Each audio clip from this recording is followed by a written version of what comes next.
acontece com o povo de Deus quando a mão de Deus está sobre ele? Bom, essa expressão, a mão de Deus, a mão do Senhor, é uma expressão muito usada no Antigo Testamento.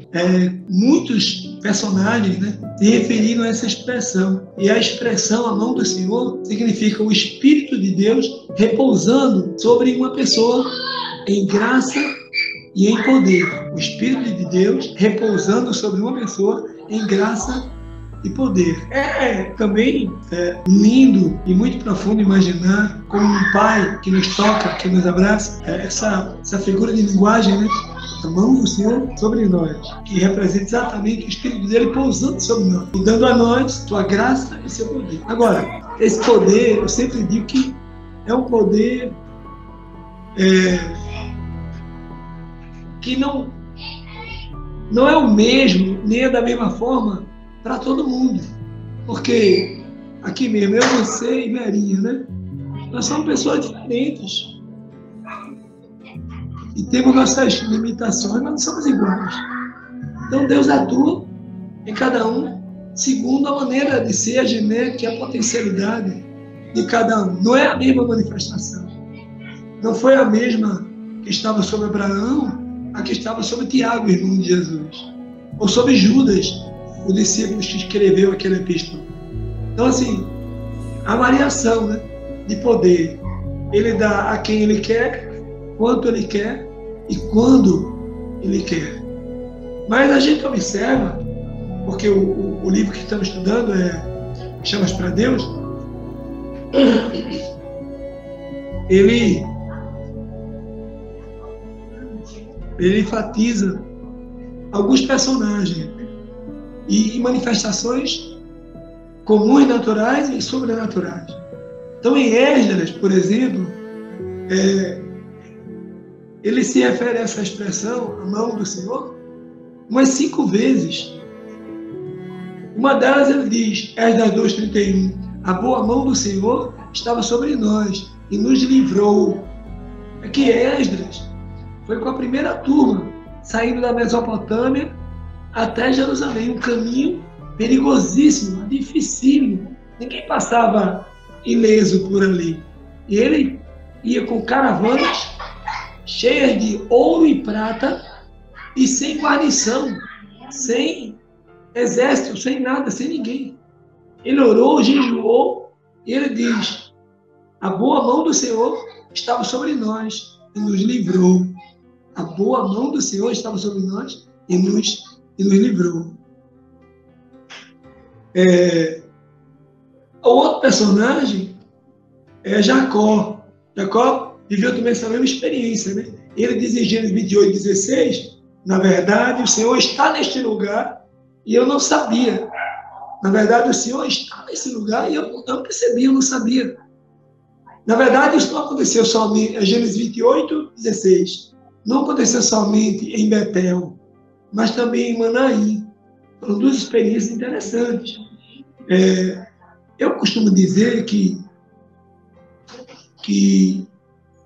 nós não precisamos ser inerrantes, incorruptíveis, perfeitos, para que a mão do Senhor esteja sobre nós. Nem impecáveis, porque a gente conhece a história de Davi. O próprio Moisés cometeu uma falha grave em relação à rocha. O próprio Jacó, O próprio Jacó, eu vou chegar em Jacó. Eu estou só saindo para voltar. Então, assim, não foram homens perfeitos, nenhum deles. Então, assim, Ellen White diz que Jacó, ele ainda não tinha se convertido até o encontro com Deus no Vale de Jaboque, em Peniel. E antes, quando ele fugiu de Labão, e Labão foi atrás dele para matá-lo, Deus se revelou num sonho para Labão e disse, não toca nele. A mão de Deus sobre Jacó, ainda numa condição de não convertido. Assim, para valer, entendeu? Ele conhecia a Deus. Mas ele, inclusive, em Betel, Deus disse, abençoarei todas as famílias em ti. E ele respondeu a Deus, e tu serás o meu Deus. E nenhuma das 2 coisas aconteceu, até Peniel, até o Vale de Jaboque, até ele encontrar-se com o próprio Cristo. Foi um anjo do Senhor que esteve com ele. Então ele teve duas experiências, além de tantas outras, sobrenaturais, que foi a escada em Betel, Deus mostrando que estava guiando a vida dele, aquela escada com os anjos subindo e descendo, indicando o cuidado que Deus tem com o seu remanescente. Então a questão é só essa. Não dá para ser um crente comum, é para ser remanescente. O remanescente tem esse privilégio, ainda que falho. E em Manaim, eu acho que foi mais bonito ainda, porque em Manaim, Jacó sabia que as duas esposas ainda tinham um viés idólatra, que elas levaram os ídolos, além de ter os ídolos de lá em casa, elas levaram escondido na cela, do camelo, do cavalo, não sei. E Labão veio buscar e veio disposto a matar Jacó. Jacó disse, não, ninguém pegou nada aqui, eu garanto, e ele saiu e as meninas esconderam. E Labão não viu, e Jacó continuou a jornada com os ídolos do lar escondidos pelas duas esposas. Enfim, e aí quando ele sai desse encontro em Manaim, a Bíblia diz que um corredor de anjos, como se fossem chamas de fogo, indicavam o caminho que Jacó devia seguir depois de se livrar da morte com Labão. Então, assim, é impressionante. Não é homens perfeitos. E eu sempre digo, a questão é que Deus lê o cenário do coração. Deus lê. Então, isso é para evitar a graça barata também. E não adianta, então é tão bom assim, eu vou pegar essa promoção. Eu vou adulterar, eu vou esculachar, eu vou bater na minha mulher, eu vou maltratar meu marido, eu vou pintar e bordar, eu vou para a balada. Depois eu peço, não, a Deus fica tudo bem. Opa, tem algum problema aí. Porque Deus lê o cenário do coração. É por isso que, mesmo Davi tendo cometido pecado tão grave, tudo voltou ao normal com ele. Porque Deus conhecia o cenário do coração de Davi e de tantos outros. E ele disse isso justamente no início do ministério de Davi, né, Lito? Quando o profeta foi para ungir Davi, quando o pai de Davi apresentou os outros filhos, e o profeta disse, não é pela aparência que Deus vai escolher o seu rei, porque o homem vê segundo a aparência, mas Deus vê o coração, né? No ministério de Davi já começou assim. Exatamente. Então é por isso que a gente vê pessoas como Pedro, né? Aprontando como ele aprontou, mas tudo ficou normal no fim das contas. Então, e outros mais que a gente conhece, o próprio Jonas aprontou, tá? Então, o próprio pior de todos para mim foi o Manassés, né? Uhum. Eu custo admitir que ele foi perdoado, mas está na Bíblia, então não dá para negar, né? Uhum. Por quê? Porque Deus conhece os cenários do coração. E aí eu termino com Neemias. Eu termino com Neemias a propósito, que é justamente para mostrar que Neemias recebeu a mesma dádiva, a mão do Senhor sobre ele, sem nenhuma manifestação sobrenatural. Tudo aconteceu ali de modo comum, normal. Isso é bom para a gente, porque nós não precisamos de provas. Eu mesmo seria o pior dos pecadores se eu duvidasse de Deus, né? Depois de Deus ter me ressuscitado, quando eu fui declarado morto, passei 3 horas e meia morto, com a turma cuidando do meu funeral. De repente eu volto. Vou duvidar de um Deus desse? E melhor ainda, recentemente, fazendo exame com um médico, cirurgião vascular, eu tenho uma artéria artificial, e o médico espantado, perguntando, você está bem? Eu estou bem, não está acontecendo nada. E ele vendo lá, aí ele disse a mim, a sua artéria artificial, colocada em você, ela está totalmente ocluída. Como isso pode acontecer? Só que ele continua no exame, ele percebeu que Deus ordenou que, naturalmente, enquanto eu podia estar morto, a minha artéria sendo ocluída ao ponto de se ocluir totalmente, eu não senti nada, porque enquanto isso, Deus estava criando uma outra ponte com uma artéria torada, forte, para aguentar o sangue de uma artéria,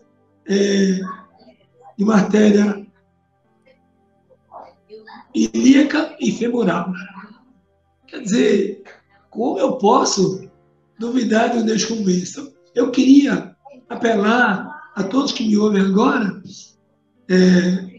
pelo YouTube, a pensar em quantas vezes já houve alguma manifestação sobrenatural na sua vida, alguma coisa em comum que Deus proveu, ok?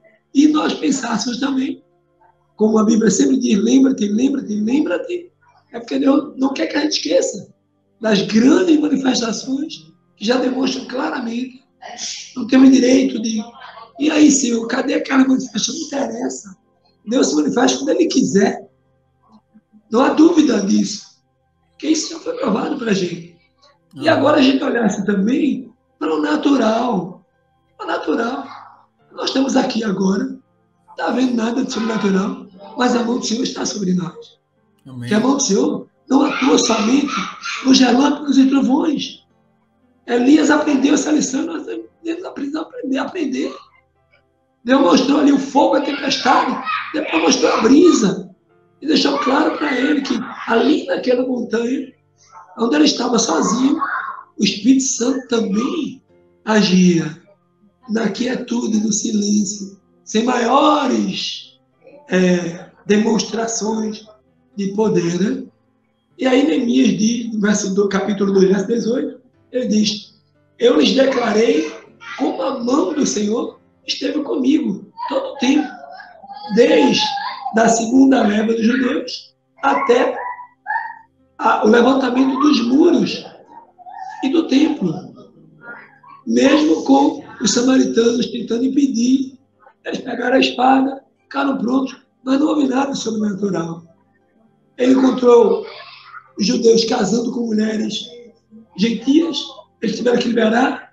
Neemias fez uma verdadeira purificação, ali não houve manifestação, fogo descendo, mas o poder de Deus estava ali também, no dia a dia, na vida comum, ordinária deles. Ele também está conosco. Em nossos momentos comuns, na oração, na leitura da Bíblia, na comunhão com Ele, na conversa com a esposa, com o marido, com os filhos, no nosso trabalho, na nossa comunidade e no nosso dia a dia. As pessoas precisam ver Deus em nós e atuando em nós. E nem sempre vai ser de maneira sobrenatural. Amém? Amém. Eu hoje tenho cerca de 3.000 almas que eu levei a Cristo. Não houve nada sobrenatural.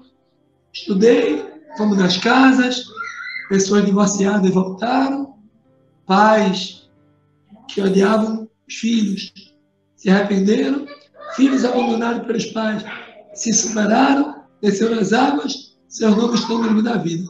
Agora mesmo, eu estava lá no meio da selva, tinha 16 pessoas para serem batizadas. Eu estava lá batizando com o pastor Davi, um filho adotivo meu, né? E eu num tanque e ele no outro, toma batizar. E aí, quando terminou, começamos a fazer o apelo, né? Aí foi chegando, nós terminamos. Foi à tarde, estava já anoitecendo, quase anoitecendo, e todo chegava a gente para querer se batizar. E nós batizamos, ao invés de 16, estavam ali prontinhos, 35 almas foram batizadas agora, lá nesse movimento da Campal, em Novo Remanso, lá em Nova Amazonas. 33 a 35, não lembro bem agora. Nós superou as 30 almas. E foi simples, natural. Uma menina estava comigo se tremendo, dizendo: eu estou com medo de cair de novo. Eu disse a ela: Deus está com você. Ele lhe dá essa segurança. Confie nele. Não é você que vai vencer. Ele vai vencer por você. Ele vai dar força a você. E foi uma emoção. Não houve nada sobrenatural. Mas aquelas almas desceram as águas, tiveram seus nomes no livro da vida. Então, a mão de Deus sobre nós pode ocorrer de maneira tremenda, terremoto, mas também de na maneira sua discreta também. Discreta, simples. Ele também se manifesta. Amém. Valeu, Lito. Brigadão por sua participação aí. Eu queria perguntar à Verinha justamente isso. Então, Verinha, será que não é justamente por isso que a gente tem alguns púlpitos frios, algumas lideranças religiosas sem poder? Não é por falta justamente dessa mão de Deus que Lito colocou aí? Tá fechado o teu microfone, Verinha. Eu pensei muito, Semei, sobre isso.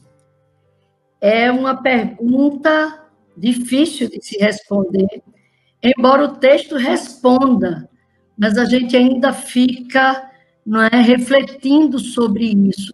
Por que que hoje existem mensagens tão frias e insignificantes e mensagens poderosas, explosivas, maravilhosas, pessoas mansas que encantam, pessoas com sangue forte, que falam firme e que encantam também, mas pessoas que, com toda a sua inteligência, não conseguem trazer ao coração do ser humano, do crente, do não crente, que está ali ouvindo aquela mensagem e não toca o coração. E aí eu fiz aqui algumas anotações a respeito disso e tem umas perguntas para fazer para vocês. Vocês podem aí responder no chat, viu, gente? É o seguinte, você já percebeu isso? Que tem pessoas que estão pregando e que você, assim, você está se esforçando para sentir alguma coisa e não consegue sentir nada, aquela pregação parece vazia. Você já sentiu isso? Que não houve poder naquela palavra, né? Que aquela pessoa está falando, mas não consegue transmitir o que a mensagem está dizendo. Eu me lembro de uma história que eu vi, eu não sei quem é o autor, mas isso vai representar muito bem o que o contexto lido nesse texto nos diz.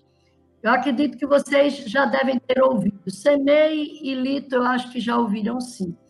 Aquele concurso que houve para a leitura do Salmo do Pastor. Lembra dessa história, vocês? Uhum. Me veio à mente, Semei, perfeita, eu achei, sabe? O que é que acontece? Houve um concurso da leitura do Salmo do Pastor. E aí os candidatos vinham e se apresentavam com eloquência, né? Outros recitavam de uma forma esplêndida, outros vinham e recitavam mansamente, cada um usando a sua técnica para recitar o Salmo do Pastor. E houve um determinado senhor, uma determinada pessoa, que apresentou o Salmo do Pastor, mas ele era tão humilde, as vestimentas dele não estavam para aquele momento. Ele falou de uma maneira tão simples, né?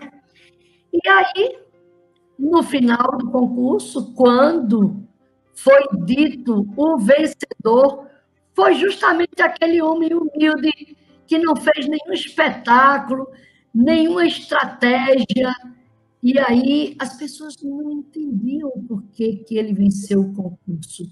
E aí foi dito pelos líderes que estavam avaliando, pelos juízes que estavam ali avaliando, né? Que todos leram lindamente o Salmo do Pastor. Eles conheciam o Salmo do Pastor, mas aquele rapaz, ele conhecia o pastor do Salmo. Eita, coisa mais linda, não é? E é isso que acontece quando as pessoas estão empoderadas do Espírito. É porque elas têm relacionamento com Deus. E eu tive também um questionamento, Semei. Eu fiquei pensando, puxa vida, mas será que é só o pregador que não está empoderado do Espírito? Ou também nós, ouvintes, podemos não estar empoderados dele? Sabe por que eu pensei nisso? Eu me lembrei de uma coisa. Quando nós estávamos no distrito, num determinado distrito, não posso dizer o nome, nós chegamos na igreja, eu tinha passado um dia muito difícil com a minha depressão. Muito, muito difícil mesmo. E aí, quando chegamos na igreja, eu fui para a igreja que eu estava sedenta, Senhor, fala comigo, porque eu estava muito, muito, muito angustiada. E quando cheguei na igreja, o que foi que aconteceu? Haviam muitos jovens na frente da igreja. E os jovens estavam ali, e eu perguntei, o que aconteceu? Não vai ter culto hoje? Era um domingo à noite.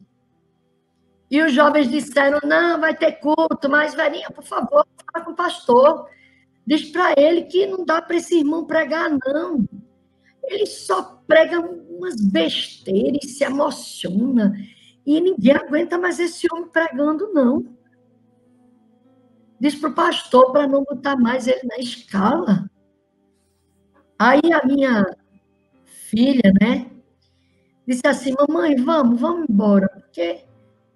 Aí eu disse, não, a gente vai entrar e vai assistir. E eu aconselho vocês todos que estão aqui fora, entrar e assistir o sermão. Aí eu entrei com o Ilano, alguns entraram, outros foram embora. E, gente, aconteceu uma coisa extraordinária. Eu estava com fome e encontrei o pão. Eu estava com sede e encontrei a água. Aquele homem, ele pregou sobre um assunto que eu nunca tinha ouvido na minha vida. Ele pregou sobre o autismo cristão. E ele fez uma comparação entre a doença, né, o autismo, e como alguns cristãos se comportam dentro desse contexto das características de uma pessoa autista. E aí, aquela mensagem, para mim, foi tão impactante, que às vezes na minha dor, na minha angústia, na minha depressão, eu estava na igreja, mas nada entrava na minha cabeça. E eu me senti como no meu mundo de dor, né? E sem ouvir o que eu precisava ouvir. Mas naquele dia eu precisava ouvir. E aquela mensagem era para mim. E, gente, eu me senti extraordinariamente feliz. E sabe o que foi que eu fiz? Eu estudei sobre o autismo, peguei todos os dados daquele irmão, estudei mais, e eu preguei muitas vezes com esse tema, o autismo cristão. Então, às vezes, a pessoa está ali totalmente iluminada, cheia do Espírito Santo. A mão de Deus está sobre ele e a unção veio sobre ele. É o que faz a diferença, né, Velhinha? Isso é o que faz a diferença. E aquele homem estava com a mão do Senhor sobre ele. Mas assim como Jesus, que ele disse que foi ungido, né, para pregar, para curar, para levar. E muitas pessoas não quiseram ouvi-lo. Ele estava, sim, empoderado do Espírito, ele estava, sim, em chamas. Ele estava com o seu coração ardendo ao pregar. Mas haviam pessoas que não conseguiam ouvir o Espírito. Seus ouvidos estavam tapados. Por outro lado, haviam aqueles que estavam com seu coração ardendo, recebendo, né, aquela unção também naquele momento, como Maria Madalena, né, como o publicano, né, como Mateus que estava ali, como o publicano, como tantas outras pessoas, o publicano da parábola, e como tantas outras pessoas que, ao ouvir, se enchem do mesmo poder que o pregador. A mão de Deus estava sobre o pregador e estava sobre aquele que ouviu. Louvado seja o nome do Senhor. Amém. Verinha. Oi. Não sei se vocês também se lembram. Não sei se aconteceu com vocês, comigo acontecia muito. Quando eu era adolescente, na nossa igreja Mostardinha, aí eu perguntava quem vai pregar, mamãe, hoje? Uma pessoa. Eu dizia que irmão Pessoa era um ancião e tal, tinha aquele jeito de pregar, meio devagar, né? Aí eu dizia, irmão ancião, não vou não, mamãe. Aí a mamãe dizia, você vai sim, sabe por quê? Porque nós vamos para ouvir a palavra. Pode ser no fogo ou na brisa, mas nós vamos ouvir a palavra. Então, acho que isso é uma coisa boa, é uma lembrança boa que me veio à mente agora de mamãe, porque tem gente, né, que só quer. Você vê, nem em todos os momentos a pregação de Jesus foi explosiva. Muitas vezes ele falou docilmente, suavemente. Então, o Espírito atua nessas formas diversas. Né? Glória a Deus. Tem um exemplo que acontecia comigo, que dentro desse período grande que eu passei, depressiva, haviam dias que eu ia pregar, estava na escala, e eu nunca deixei de pregar por causa da depressão. Mas, às vezes, eu estava tão deprimida, que eu me ajoelhava ao lado da minha cama e eu dizia, Senhor, tem misericórdia de mim, tem misericórdia de mim, tem misericórdia de mim, porque eu ia estudar o sermão e eu não conseguia, eu não entendia o que estava lendo, não entrava na minha cabeça, eu não conseguia. E eu, em lágrimas, ia para a igreja, chegava na igreja para pregar, eu queria pregar, mas eu não sabia o que eu ia pregar, não tinha nada na minha mente para pregar. Mas eu ficava orando, Senhor, tem misericórdia, tem misericórdia. E às vezes a lágrima lá no púlpito, querendo descer, eu engolindo a lágrima. Mas sabe o que é que acontecia? Quando eu me levantava, abria a Bíblia, e eu começava a pregar. E eu pregava. E quando eu terminava, eu não sabia o que preguei. Você acredita, Semei? Acredita, Lito? Eu não sabia o que eu preguei. E as pessoas na porta agradecendo e louvando a Deus, a mão do Senhor estava sobre mim, porque eu não podia pregar, mas eu queria pregar. E houve uma vez que eu estava em Belém do Pará e fui tomada, né, de uma crise de pânico terrível, pouco antes de começar o culto da semana de oração que eu estava fazendo na igreja do Panorama 21. Eu fui socorrida numa crise de pânico muito forte. Eu tinha preparado o sermão, logicamente, mas a crise foi tão grande, que eu fui socorrida. E me atenderam e fizeram tudo o que tinha que fazer.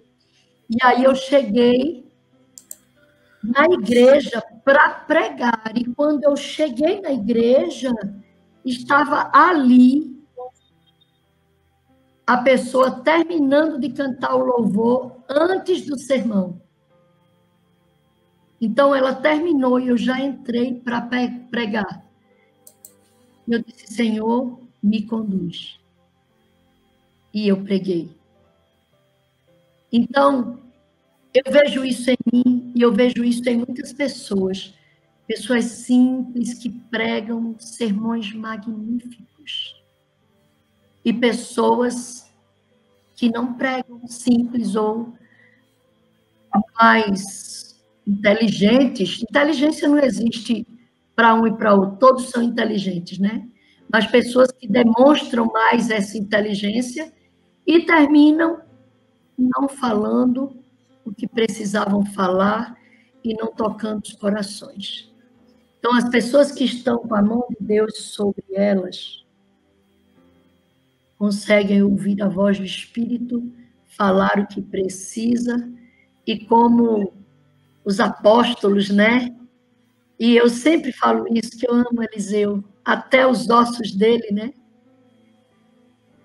Fizeram ressuscitar a sombra de Pedro.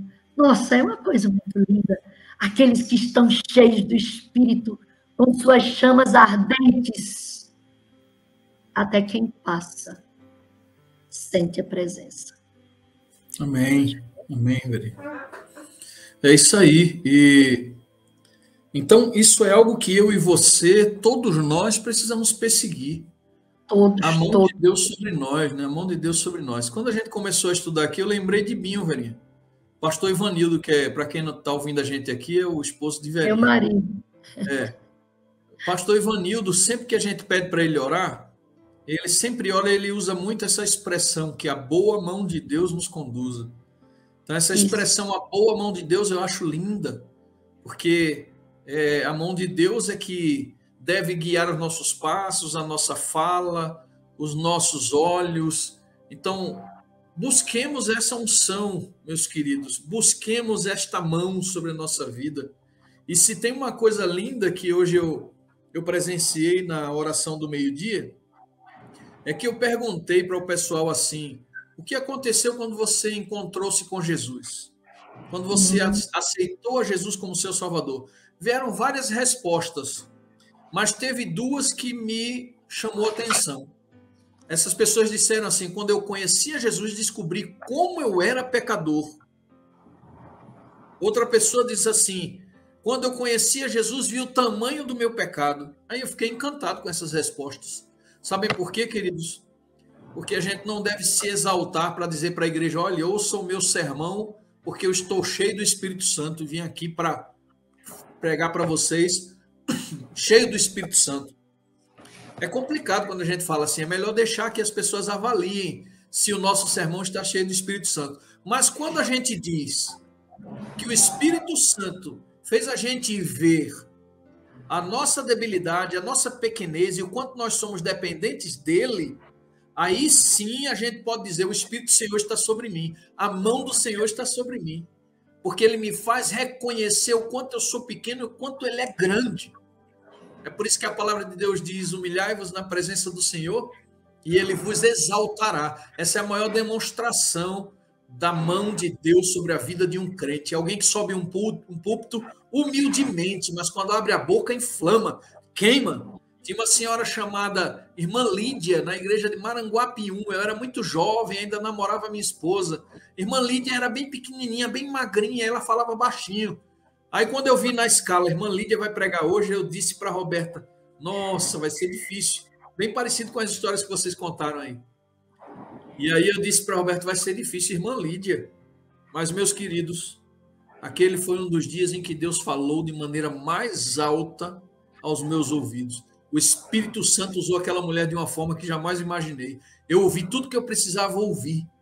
Então, louvado seja o nome de Deus, porque o que vale não é a eloquência, o estudo, o diploma. O que vale, quando a gente fala, é a mão de Deus a guiar a nossa boca, a guiar os nossos olhos, as nossas intenções, a santificar os nossos propósitos. Louvado seja o nome de Deus. A gente até comentou antes de começar a sala, né? Que a gente fica com medo de dizer, Senhor, mas a gente sabe quando ele passou, a gente sabe quando a mão dele estava sobre nós, né? Eu falo dessa questão da minha depressão, pânico, ansiedade, mitofobia, porque eu sei que tem muita gente que sente isso.